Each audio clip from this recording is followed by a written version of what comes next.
तो कहानी की शुरुआत में हम देखते हैं कि कुछ बच्चे स्क्विड गेम खेल रहे होते हैं। इस गेम में दो टीम होती है, एक है अपोनेंट टीम, एक है डिफेंस टीम। तो जो सर्कल्स होते हैं वो अपोनेंट टीम के घर होते हैं और जो रेक्टेंगल होता है वो डिफेंस टीम का घर होता है। अपोनेंट टीम का रोल ये होता है कि वो अपने घर से निकल कर उस रेक्टेंगल के अंदर से जाग कर वापस अपने घर जाना, और डिफेंस टीम को ऑफेंस टीम को स्क्विड को पार करने से रोकना होगा। और अगर डिफेंस टीम उस ऑफेंस टीम को स्क्विड के बाहर कर दे तो वो जीत जाएगी। लेकिन जब अपोनेंट टीम अपने घर से निकलेगी तो उसको एक पैर पर ही चलना होगा, और अगर वो स्क्विड के बीच वाली लाइन पार कर ले तो वो दोनों पैर पर चल सकता है। और अब फाइनली अपोनेंट टीम जीत जाती है। फिर हम उसी बच्चे को प्रेजेंट टाइम में देखते हैं जिसका नाम होता है सियोंग। तो सियोंग की फाइनेंशियल कंडीशंस बहुत ख़राब होती हैं और उसके ऊपर बहुत सारा कर्जा होता है। वो अभी एक ड्राइवर की जॉब कर रहा है। तो सियोंग की बेटी का आज बर्थडे होता है और उसकी माँ उसको कुछ पैसे देती है, लेकिन वो और पैसे मांगता है अपनी बेटी को गिफ्ट देने के लिए। जब उसकी माँ कमरे से निकल जाती है तो वो चुपके से उनका कार्ड चुरा लेता है और सारे पैसे निकाल कर हॉर्स बैटिंग पर लगा देता है। पहली बारी में वो हार जाता है, लेकिन दूसरी बारी में वो बहुत पैसे कमा लेता है। फिर वहाँ से बाहर निकलने के बाद सियोंग को कुछ लोग मिल जाते हैं जिनसे सियोंग ने बहुत सारा उधार लिया होता है। तभी वो वहाँ से भागने की कोशिश करता है और बीच में वो एक लड़की से टकरा जाता है जो उसके सारे पैसे चुरा लेती है। फिर वो लोग उसको पकड़ लेते हैं और उसको एक डॉक्यूमेंट पर स्टैम्प करवा लेते हैं जिसके मुताबिक सियोंग ने अगर अगले महीने तक सारे पैसे नहीं लौटाए तो वो उसकी एक किडनी बेच देगा और उसकी एक आंख निकाल लेगा। लेकिन सियोंग उनसे और पैसे उधार मांग लेता है क्योंकि अब उसके पास बिल्कुल भी पैसे नहीं होते उसकी बेटी का बर्थडे सेलिब्रेट करने के लिए। फिर वो अपनी बेटी का बर्थडे सेलिब्रेट करता है और उसको अपनी वाइफ के यहाँ छोड़ देता है। तो यहाँ पर हमें पता चलता है कि सियोंग और उसकी वाइफ का डिवोर्स हो चुका है और अब उसकी वाइफ दूसरे पति के साथ रहती है। फिर सियोंग मेट्रो स्टेशन में एक आदमी से मिलता है जो उसको एक गेम खेलने को ऑफ़र करता है और बताता है कि हर बार जीतने पर उसको 1 लाख वोंग दिए जाएंगे और हर बार हारने पर उससे 1 लाख वोंग लिए जाएंगे। लेकिन सियोंग के पास बिल्कुल भी पैसे नहीं होते हैं। तो फिर वो आदमी कहता है कि उसके हर बार हारने पर उसको एक ज़ोर का चाटा खाना पड़ेगा, जिसकी वजह से वो खेलना स्टार्ट कर देता है और बहुत मार खाता है। लेकिन आखिरी में वो बहुत सारे पैसे कमा लेता है।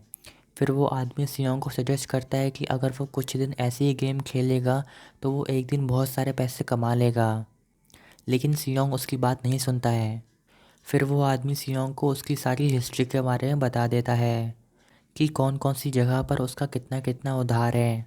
फिर सियोंग उससे पूछता है कि उसको उसके बारे में इतना सब कुछ कैसे पता चला, लेकिन वो उसको कुछ नहीं बताता और अपना कार्ड देकर चला जाता है। फिर सियोंग अपनी आंटी के यहाँ जाता है फ़िश खरीदने के लिए, जहाँ पर वो अपने पुराने दोस्त सांगू के बारे में पूछता है जो आंटी का बेटा होता है। वो बताती हैं कि वो एक बिज़नेस ट्रिप पर गया है। फिर सियोंग अपने घर आता है और कुछ पैसे अपनी माँ को दे देता है। फिर उसकी माँ उसको बताती है कि उसकी बेटी अगले साल यूएस जाने वाली है। फिर वो कहती हैं कि वो अपनी बेटी को रोक सकता है, उसे बस कोर्ट में ये प्रूफ करना होगा कि उसके पास पैसे हैं फैमिली को चलाने के लिए। और अब सियोंग को बहुत पैसे चाहिए होते हैं उसकी बेटी को रोकने के लिए। फिर वो उस आदमी के नंबर पर कॉल करता है जिसने उसको वो कार्ड दिया था और अपना नाम गेम में रजिस्टर करवा लेता है। फिर रात में उसको एक वैन लेने आ जाती है और उसको वो लोग बेहोश करके ले चले जाते हैं। फिर सियोंग की आंखें खुलती हैं एक रूम में जहाँ पर उसके जैसे बहुत सारे लोग आए होते हैं। फिर हम देखते हैं कि उन सब के ऊपर गेम का स्टाफ नज़र रख रहा होता है और उन सब का हेड होता है द फ्रंट मैन। फिर सियोंग एक अंकल से मिलता है जिसको ब्रेन ट्यूमर होता है और उसको भूलने की बीमारी होती है और उसके पास थोड़े से दिन बचे होते हैं ज़िंदा रहने के लिए। फिर सियोंग को पता चलता है कि वहाँ पर 456 प्लेयर आए हैं और आखिरी नंबर उसी का होता है। तभी वहाँ पर जैंग और सेब्यू की लड़ाई हो जाती है। यहाँ पर हमें पता चलता है कि जैंग एक गैंगस्टर होता है और जब सेब्यू के पास कुछ नहीं होता था तो जैंग ने ही उसे संभाला था। लेकिन सेब्यू जैंग को बिना बताए उसको छोड़ के चले जाती है, जिसका बदला जैंग आज तक उससे लेता है। लेकिन सियोंग सेब्यू को पहचान लेता है क्योंकि उसने ही उसके पैसे चुराए होते हैं। लेकिन तब तक गेम का स्टाफ आ जाता है। वो बताते हैं कि 6 दिन में 6 अलग अलग गेम होंगे और जो सारे के सारे गेम जीत जाएगा उसको बहुत सारे पैसे मिलेंगे। फिर प्लेयर्स कुछ सवाल जवाब करते हैं। फिर सियोंग को अपने बचपन का दोस्त सांगू मिलता है, जो उसी आंटी का बेटा होता है, जो एक बिजनेस ट्रिप पर गया था। फिर सभी प्लेयर्स को बताया जाता है कि हर बार गेम जीतने पर उस पिगी बैंक पर पैसे भर दिए जाएंगे। फिर सभी प्लेयर्स उनके एग्रीमेंट पर साइन करते हैं। फिर सबकी फ़ोटो लेने के बाद उनको एक ग्राउंड में छोड़ दिया जाता है, जहाँ पर वो अपने दोस्त सांगू से मिलता है। सियोंग उससे पूछता है कि वो तो एक अच्छा बिजनेसमैन था, तो वो यहाँ क्या कर रहा है, लेकिन वो उसको कुछ नहीं बताता। फिर सभी प्लेयर्स को बताया जाता है कि वो लोग red light green light game खेलने वाले हैं। गेम के रूल्स कुछ ऐसे होते हैं कि जब डॉल गाना शुरू कर देगी तो सभी को आगे बढ़ना है, और जब डॉल गाना बंद कर देगी और कोई भी हिलता हुआ पाया गया तो उसको एलिमिनेट कर दिया जाएगा, और 5 मिनट में सभी को वो लाइन पार करनी होगी। 2 लोग एलिमिनेट हो जाते हैं, जिसकी वजह से बहुत लोग घबरा जाते हैं और इधर उधर भागने लगते हैं, लेकिन सियोंग डर के मारे एक ही जगह बैठा होता है। फिर सांगू बताता है कि टाइम भी ख़त्म हो रहा है।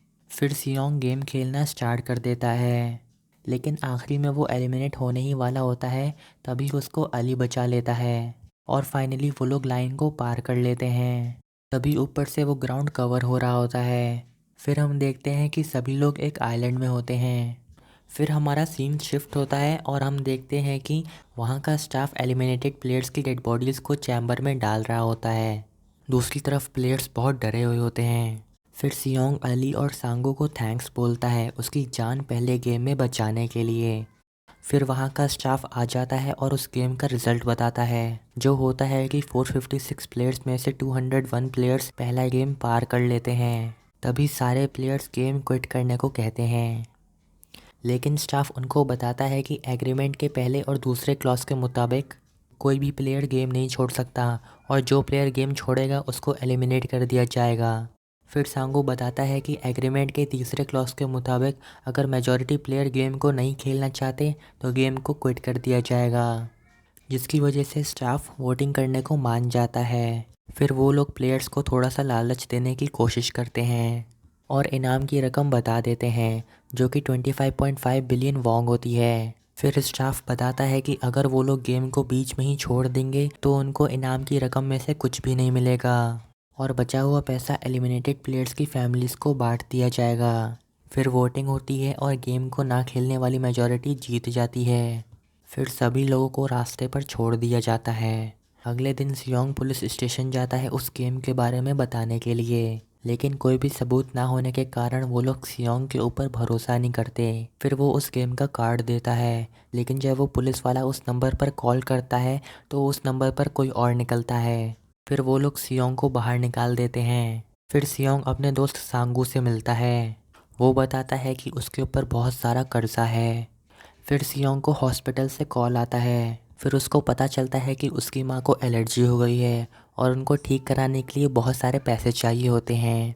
सियोंग ने पहले से ही बहुत सारे पैसे खर्च कर दिए होते हैं, जिसकी वजह से उसकी माँ ऑपरेशन नहीं करवाती है और सियोंग को बहुत पछतावा होता है। फिर हम एक पुलिस वाले को देखते हैं जिसका नाम हुआंग होता है। तो हुआंग का भाई बहुत दिनों से लापता होता है।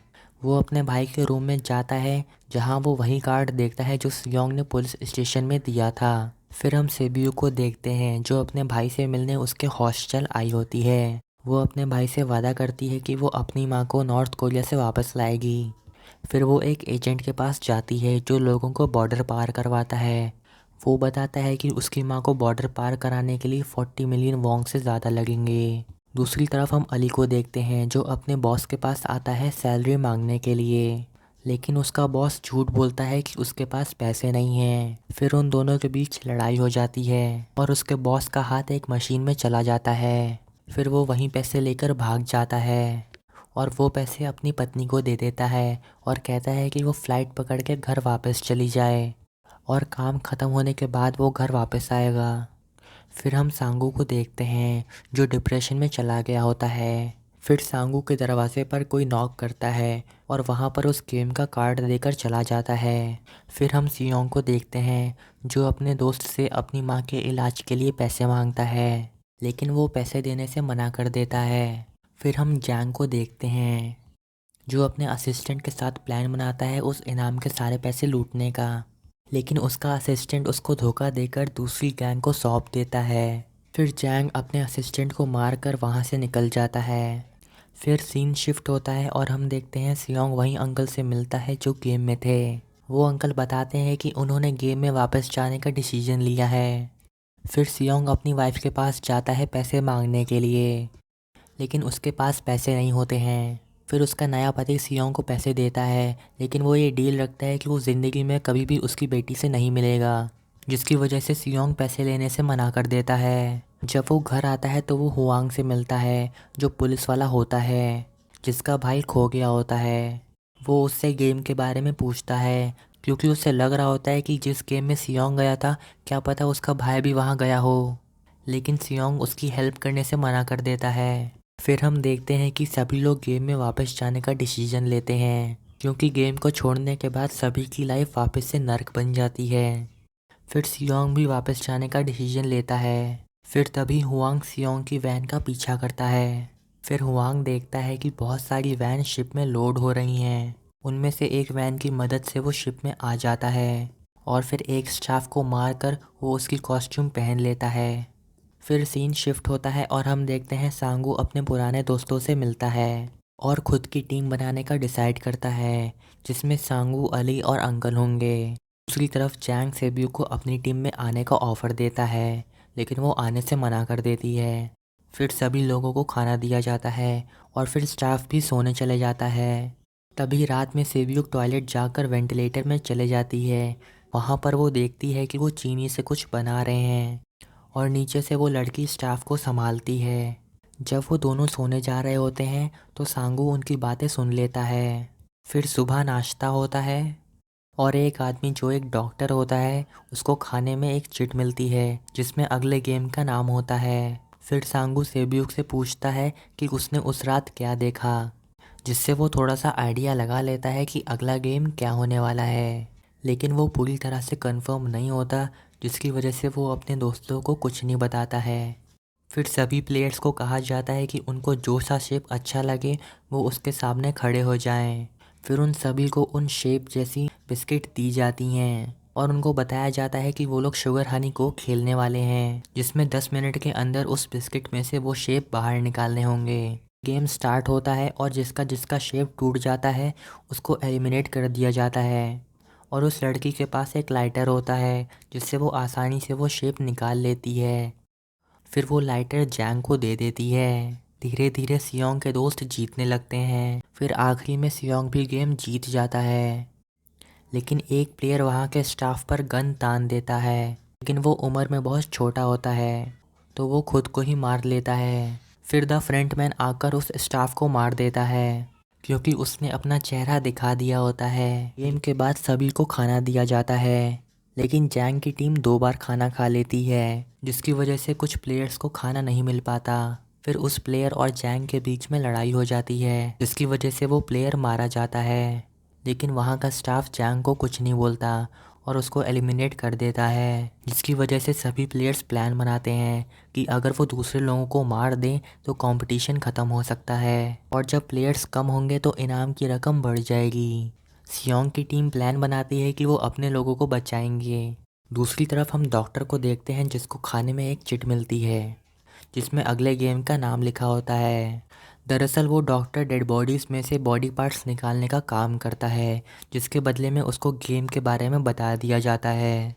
फिर वो जैंग की टीम में शामिल हो जाता है, क्योंकि उसको पता होता है कि अगला गेम क्या होने वाला है। फिर लाइट्स ऑफ हो जाती हैं और सभी प्लेयर्स एक दूसरे को मारने लगते हैं, जिसकी वजह से अंकल बहुत डर जाते हैं। लड़ाई में सेबियो को सियोंग की टीम ने जैंग से बचा लिया होता है, तो वो उसकी टीम में शामिल हो जाती है।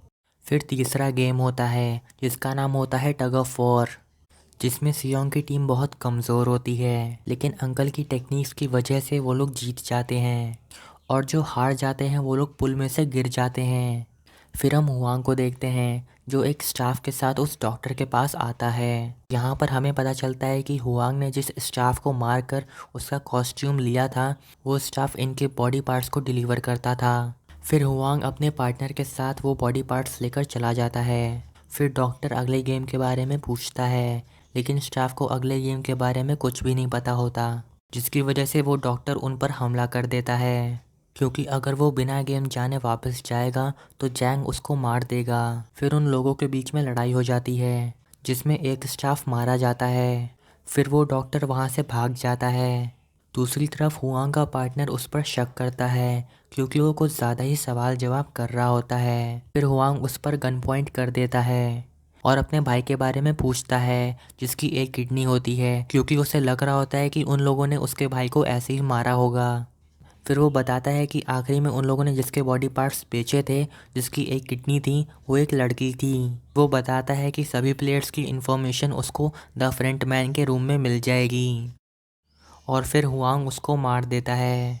दूसरी तरफ द फ्रंट मैन डॉक्टर और स्टाफ को मार देता है क्योंकि उन लोगों ने कानून तोड़ा होता है गेम स्टार्ट करने से पहले गेम के बारे में बताकर। फिर हुआंग द फ्रंट मैन के रूम में जाता है और अपने भाई की डिटेल्स निकाल लेता है। दूसरी तरफ द फ्रंट मैन उस स्टाफ की डेड बॉडी से वो बुलेट निकाल लेता है जिसको हुआंग ने मारा होता है, जिसकी वजह से वो जान जाता है कि वहाँ कोई पुलिस वाला आया है। फिर अलार्म बजता है और सभी लोगों को उठा दिया जाता है। फिर चौथे गेम की अनाउंसमेंट कर दी जाती है जिसमें सभी लोगों को अपना एक एक पार्टनर चुनना पड़ता है और सभी लोगों को 10-10 कंचे दिए जाते हैं और कहा जाता है कि जो 30 मिनट में अपने पार्टनर के सारे कंचे जीत लेगा वो गेम जीत जाएगा। लेकिन तभी अंकल की याददाश्त चले जाती है। दूसरी तरफ सांगू अली को पहला गेम खेलना सिखाता है। फिर वो गेम खेलना स्टार्ट कर देते हैं। फिर हम सेब्यूक और उसके पार्टनर को देखते हैं जो डिसाइड करते हैं कि वो लोग गेम लास्ट में खेलेंगे। दूसरी तरफ अली सांगू से लगातार जीत रहा होता है जिससे सांगू उस पर शक करता है कि उसने चीटिंग करके उसके सारे कंचे ले लिए, लेकिन सांगू उससे बाद में माफ़ी मांग लेता है। फिर सांगू अली को अपनी बातों में फंसाकर उसके सारे कंचे ले लेता है और उसको पत्थरों से भरा हुआ पाउच दे देता है। फिर अंकल की याददाश्त वापस आ जाती है और वो सियोंग के साथ खेलने लगते हैं और वो सियोंग से लगातार जीत रहे होते हैं। फिर आखिरी में सियोंग के पास सिर्फ एक कंचा बचता है। फिर अचानक से अंकल अपनी याददाश्त भूलने लगते हैं जिसका सियोंग फ़ायदा उठाकर उनके सारे कंचे जीत लेता है। फिर अंकल के पास सिर्फ एक कंचा बचता है। फिर सियोंग उनसे बहुत रिक्वेस्ट करता है कि वो होश में आ जाएं। तभी अंकल बताते हैं कि वो कुछ भी नहीं भूले होते हैं, जिसकी वजह से सियोंग को बहुत पछतावा होता है। फिर अंकल उसको आखिरी कंचा दे देते हैं और एलिमिनेट हो जाते हैं। दूसरी तरफ सेबियो की पार्टनर जानबूझकर हार जाती है और एलिमिनेट हो जाती है। फिर उस आइलैंड पर वीआईपीज आने वाले होते हैं जो गेम की ऑडियंस होते हैं और उनका इंतज़ार गेम का होस्ट कर रहा होता है जो उनसे नहीं मिल पाता क्योंकि वो बिज़ी होता है। फिर सभी वीआईपीज हॉल में आ जाते हैं। वहाँ पर एक वीआईपी कहता है कि उसने नंबर 69 प्लेयर पर बहुत सारे पैसे लगाए हैं और वो सुसाइड करने जा रहा होता है, जिससे हमें लगता है कि उस पिगी बैंक में इन्हीं वीआईपीज के पैसे होंगे, लेकिन कहीं पर मेंशन नहीं किया गया होता है कि वो पैसे इन्हीं लोगों के हैं। फिर हुआंग वीआईपीज के एक स्टाफ को पकड़ लेता है और उसकी यूनिफॉर्म पहन लेता है। फिर पांचवा गेम स्टार्ट होता है जिसका नाम होता है ग्लास स्टेपिंग स्टोन्स, जिसमें प्लेयर्स को वो पुल 16 मिनट में पार करना होगा और वो पुल दो तरह के ग्लासेस से बना होता है। एक है टेम्पर्ड ग्लास, एक है नॉर्मल ग्लास। टेम्पर्ड ग्लास दो लोगों का वज़न सह सकता है, लेकिन नॉर्मल ग्लास ज़रा सा भी वज़न नहीं सह सकता। फिर गेम स्टार्ट होता है और एक एक करके सभी लोग मारे जाते हैं। दूसरी तरफ एक वीआईपी हुआंग को अपने साथ बैठा लेता है। फिर वो वीआईपी हुआंग को अपना मास्क उतारने को कहता है, लेकिन हुआंग उनको एक कमरे में चलने को कहता है। फिर वो वीआईपी हुआंग को कहता है कि अगर वो 5 मिनट में उसको सेटिस्फाई कर देगा तो वो उसकी ज़िंदगी बदल देगा। लेकिन फिर हुआंग उस पर गन पॉइंट कर देता है और उससे पूछताछ करता है। दूसरी तरफ जैंग की बारी होती है आगे बढ़ने की, लेकिन वो आगे बढ़ने से मना कर देता है। फिर उसके पीछे एक लड़की आ जाती है जिसको जैंग ने धोखा दिया होता है और वो उसको लेकर गिर जाती है। फिर एक आदमी बचता है जो ये पता लगा लेता है कि कौन सा टेम्पर्ड ग्लास है, कौन सा नॉर्मल ग्लास है, क्योंकि उसने 30 साल एक ग्लास फैक्ट्री में काम किया होता है। लेकिन द फ्रंट मैन वहाँ की लाइट्स ऑफ कर देता है, जिसकी वजह से वो नहीं पता लगा पाता है कि कौन सा टेम्पर्ड ग्लास है, कौन सा नॉर्मल ग्लास है। और टाइम भी ख़त्म हो रहा होता है, जिसकी वजह से सांगू उनको धक्का दे देता है और सियोंग, सेब्यूक और सांगू गेम जीत जाते हैं। फिर सीन शिफ्ट होता है और हम देखते हैं कि सियोंग और सांगू के बीच में लड़ाई हो जाती है क्योंकि सांगू ने जानबूझकर उस आदमी को धक्का दिया होता है। तभी स्टाफ आ जाता है और सभी को नए कपड़े दिए जाते हैं। फिर हम देखते हैं कि सेब्योक बहुत बुरी तरह घायल होती है और वो किसी को कुछ नहीं बताती है। दूसरी तरफ द फ्रंट मैन हुआंग का पीछा करते करते दूसरे आइलैंड पहुंच जाता है। फिर हुआंग उस आइलैंड की सारी इन्फॉर्मेशन अपने सीनियर को सेंड कर देता है। दूसरी तरफ उन तीनों को खाना दिया जाता है और बाद में सभी को एक एक नाइफ दे दिया जाता है। फिर दूसरी तरफ द फ्रंट मैन हुआंग को पकड़ लेता है और अपना फेस रिवील कर देता है, जो हुआंग का ही भाई होता है जो खो गया था। फिर वो हुआंग को अपने साथ बुलाता है, लेकिन हुआंग आने से मना कर देता है और द फ्रंट मैन उसको गोली मार देता है। दूसरी तरफ सेब्यूक सियोंग को रिक्वेस्ट करती है कि वहाँ से बाहर निकलने के बाद वो उसके भाई का ख्याल रखेगा। तभी ज़्यादा खून बहने के कारण वो बेहोश हो जाती है। फिर जब तक सियोंग वहाँ के स्टाफ से हेल्प मांगता है तब तक सांगुक उसको मार देता है। फिर आखिरी गेम के लिए दोनों के बीच में टॉस होता है कि कौन ऑफेंस खेलेगा कौन डिफेंस। फिर उन दोनों को बताया जाता है कि वो लोग स्क्विड गेम खेलने वाले हैं। ये वही गेम होता है जिसको हमने स्टार्टिंग में देखा था, जिसमें सियोंग चैंपियन होता है। फिर सियोंग अपनी बारी चलता है और डिफेंस टीम के घर आ जाता है, जिसकी वजह से उन दोनों के बीच में बहुत लड़ाई होती है। फिर सियोंग गेम को मेजॉरिटी में क्विट करने को कहता है, लेकिन सांगो अपनी जान ले लेता है। फिर सियोंग को रास्ते पर छोड़ दिया जाता है एक एटीएम कार्ड के साथ, जिसमें उसी इनाम के सारे पैसे होते हैं जो कि 45.6 बिलियन वोंग होते हैं। फिर वो अपने घर जाता है और देखता है कि उसकी माँ की डेथ हो गई है और एक साल बीत जाता है, लेकिन अभी तक सियोंग ने उस इनाम के पैसों को हाथ भी नहीं लगाया होता है। फिर उसको एक फूल बेचने वाली औरत मिलती है जो उसको उसी गेम का कार्ड देती है। फिर सियोंग उसी कार्ड के दिए गए एड्रेस पर पहुंचता है। वहाँ पर वो उन्हीं अंकल को देखता है जो गेम में थे। सियोंग उनसे पूछता है कि वो कौन है और उन्होंने ये सब क्यों किया। फिर वो बताते हैं कि वो लोगों को लोन देते हैं।